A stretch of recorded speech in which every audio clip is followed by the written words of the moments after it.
Hey NASA, if you're not lying about this, then let me just take the Artemis 2 capsule and put it in this right here. Yeah, that's cooler than what you just went through. That's colder. So if you could do this, then you easily can get dunked into this for about 5-10 minutes. Let's put it to the test. Let's put the Artemis 2 metal heat shield to the test. Let's put it in there for 5-10 minutes. Yeah. Why not? Let's see what happens. Just want to let you guys know that the people who control this world, they collectively sit down and laugh at how stupid most people are. Now, this unofficial rocket travels 3,200 feet per second. And then we have this NASA rocket that travels apparently 56,000 feet per second. What looks like it's going faster, guys? Like, tell me that. Literally nothing that we observe and see with our own eyes lines up with what NASA tells us, with what the Satanists tell us. None of it. Space is not real. All of our ancestors knew this. They knew that if you go up high enough, you'll hit the firmament.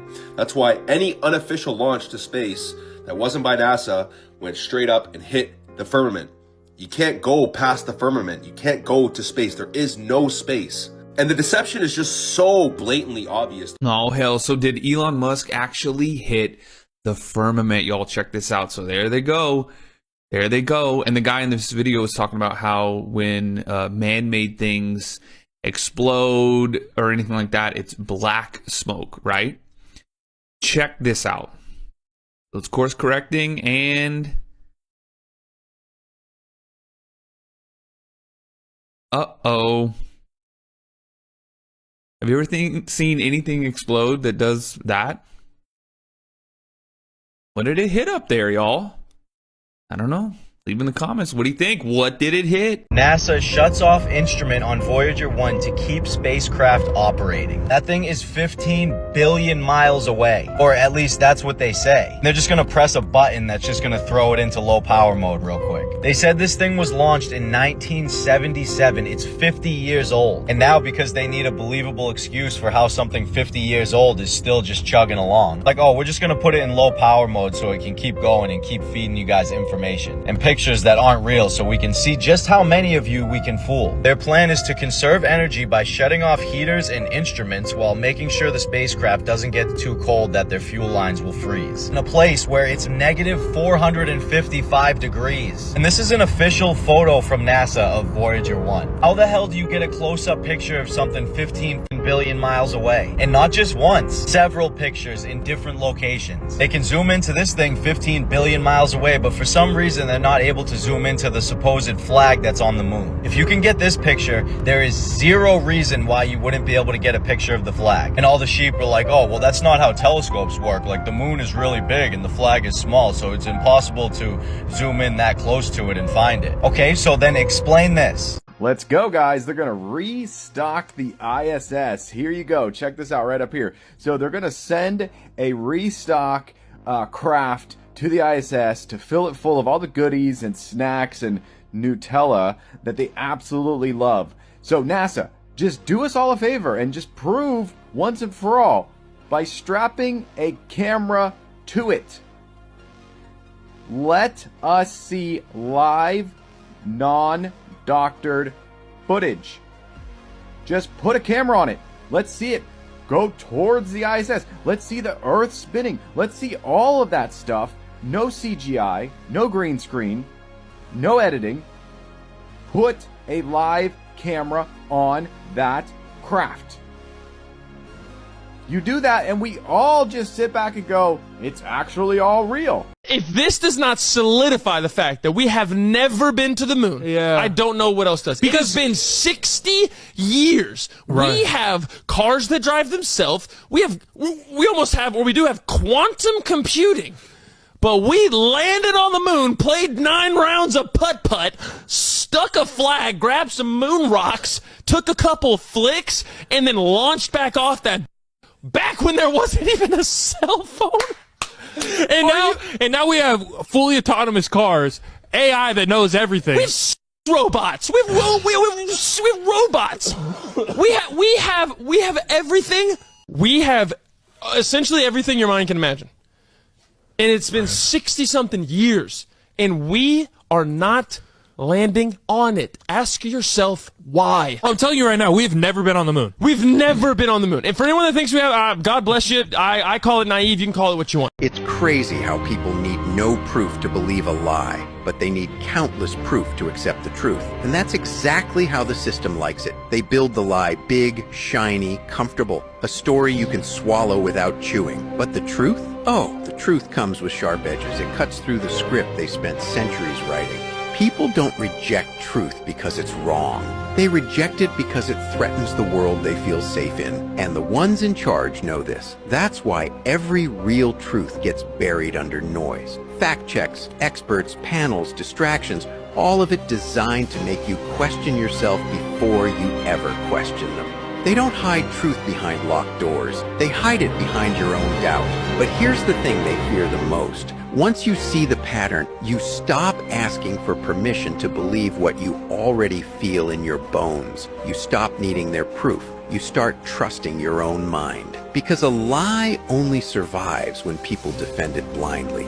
If a rocket like Artemis 2 really shoots into space, why does it bend away, slide across the sky, and then just fade out of sight instead of going straight up? And here's the part most people never stop to ask. Where does the giant launch vehicle actually go after that moment? Because if you think you already know the answer, wait. The next few seconds might flip that feeling. You came for a simple question, but by the end of this, you might not look at launches the same way again. Watch any rocket launch from the ground. At first, it looks perfect.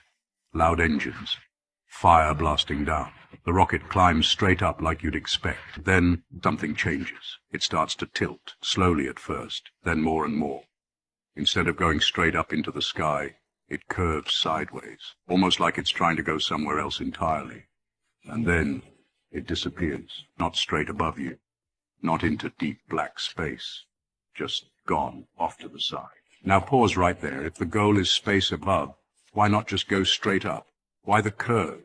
Why vanish before we can actually see where it ends up? And here's where it gets interesting. Most people never question this. They just accept it because, well, it looks technical, complex, official. But what if the simple question is the most important one? Think about it. You've probably seen dozens of launches online, maybe even live streams. And every time the same pattern repeats, straight up, then curve, and gone. But do we ever get a clear, continuous view from the ground all the way to space? No cuts, no switching angles, no losing sight. Why not? If this is one of the biggest achievements humans can do, shouldn't it be the most clearly shown thing ever? Now here's where the doubt creeps in. Is the curve just a normal path, or is it something we've been told not to question? Because once the rocket tilts and disappears, you're no longer watching it. You're trusting what comes next. And trust, without seeing, that's where questions are born. Because understanding a concept and actually seeing proof are two very different things. But here's the real question you should carry with you. Are you watching, or are you just accepting? Because those are not the same thing. If this made you pause, even for a second, then you're thinking the right way. Stay curious. Keep asking simple questions about big things. And if you want more videos that break things down like this without the noise, stick around and watch the next one. Howdy. Got another question for you guys. So, as you guys know from past videos, I don't believe in space. Now, for everybody that's backing NASA and saying they really went to the moon, right? Let's switch this over to the sun, okay? So the sun is supposedly 93 million miles away. It's supposed to be way bigger than Earth, all this stuff, right? But it's a ball of fire, gas and fire, right? So if there's no atmosphere and there's no oxygen in space, wait a minute, there's no oxygen in space. So how does the fire stay firing? How is it still on fire? Right? If we're in space, in a vacuum, and there's no oxygen, how is there still fire? And this is one of those, oh, you don't understand it, so it must not be real. No, it's common sense.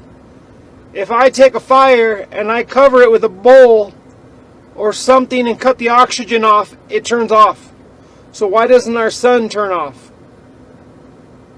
right? So there's a bunch of arguing points that I have to disprove whatever you guys have. So please fill me in the comments and let me know. We'll see who wins this debate. Think about it. Pilots fly for thousands of miles and never once dip the plane's nose down. If the Earth were a spinning ball, they'd have to constantly correct for curvature. It's an open secret among aviators. They'll tell you off the record they fly over a non-rotating plane. Their training ignores the Coriolis effect. And the flight paths? Why would a flight from LA to Taipei divert to Alaska for an emergency? On a globe, it's a ridiculous detour. On a flat Earth map, it's a nearly straight line. They are navigating with the truth while they feed us the lie.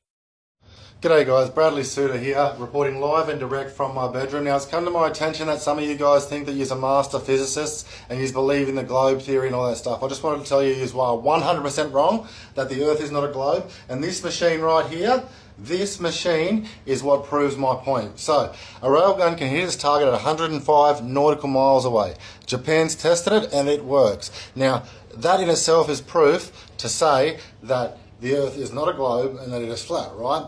I just want to prove a point here. At any point when you stand on the Earth, you are standing at the highest point possible to anyone else. Like if you stand here, if you were to shoot a railgun straight, it would not go 100 miles into its target. It would go 110 miles into space. So all of you people that believe you're physicists and all that stuff and you all know everything, the Earth is flat.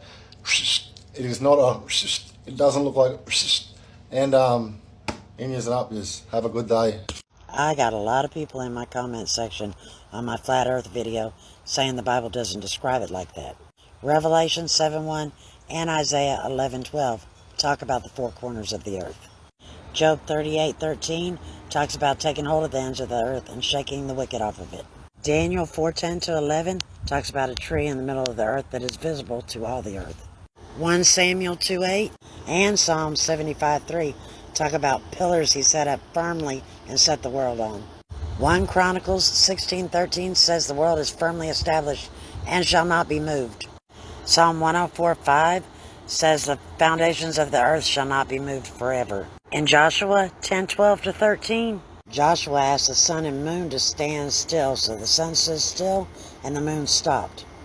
So if we're on a globe and really spinning, why didn't Joshua ask the earth to stand still? Instead he asked the sun and moon, which means they're moving and we are not. And these are just a few of the verses that describe it. There are plenty more. I love you. God bless you.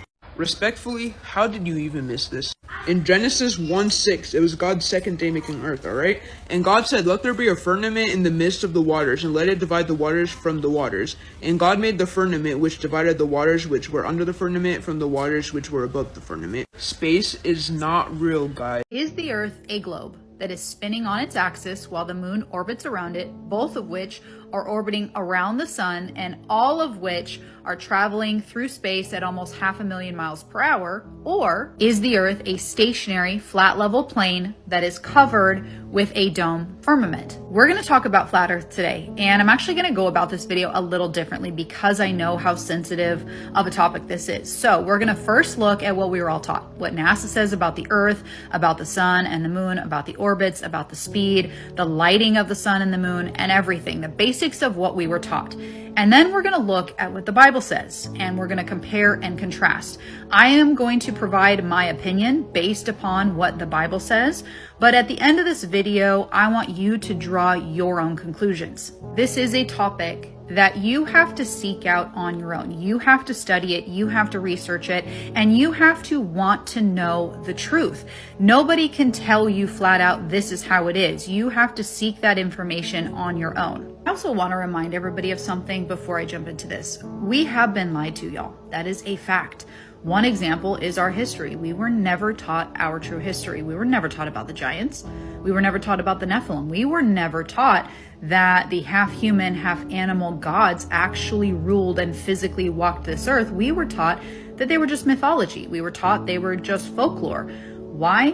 Because our true history proves the Bible. This is Satan's world. We live in Satan's domain. What does that mean? He has infiltrated our world.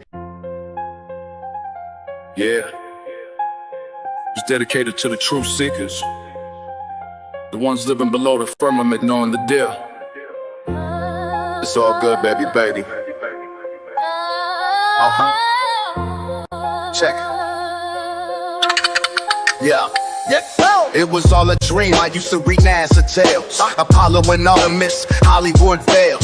Posters on my wall every Saturday night. Watching them stage the moon landing in plain sight. I let my tape rock till my tape pop. Smoking herb in the basement watching CGI flop. Way back when I had the red and black lumberjack, singing through the fraud like a laundry rack. Biggie! Biggie, biggie, biggie, can't you see?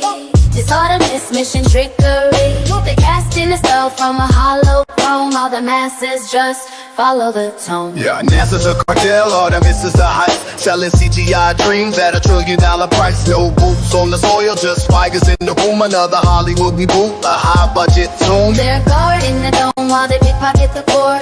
NASA's just a beater and we're kicking down the door. Nixon had a landline straight to the moon, but Artemis buffering, man, it's all a cartoon. The cool mocking openly, farcical and free. Sex, magic, and parson, seeking out the glee. Luciferian doctrine spells casting a hex. Mach 39 entry, check the numbers next. 6 million on the pad, witch doctor math. I see through the vents in the inflatable path. Check the wires, wake up. Check the flicker. Wake up. The screen is a cage and the tension is thicker. The tether to the rafters, puppets on a string. Zero G theater of a Hollywood wing. The horizon is flat, the water is level. It's a vault, it's a dome, and we're fighting that devil. Wake up! Wake up! Hey! Wake up! NASA's a cartel, Artemis is the heist. Selling CGI dreams at $1 trillion price. No boots on the soil, just fires in the room. The flat Earth map dates back over 1,000 years. This map is credited to being created by a Persian astronomer. His name was Al-Biruni and he lived between 973 AD to 1048 AD. It's the official map of the United Nations and also the United States Geological Survey. It used to be present in many places before the creation of NASA and the Antarctic Treaty in 1959. Here you see it with Admiral Byrd. This map has been restored by Dmitry from Russia with suggestions of mine, Idialenkar. Known by my YouTube channel Flat Earth Banjo, I asked Dmitry to include the Bermuda Triangle and Point Nemo, a place deep in the Pacific where NASA buries rockets. Then Robert Tozzi, a professional mapmaker, came along and enhanced the map even more. There are many people now selling this map online, but if you could order it from my online store, I would greatly appreciate it. Visit my online store now and order one of the items. I humbly thank you.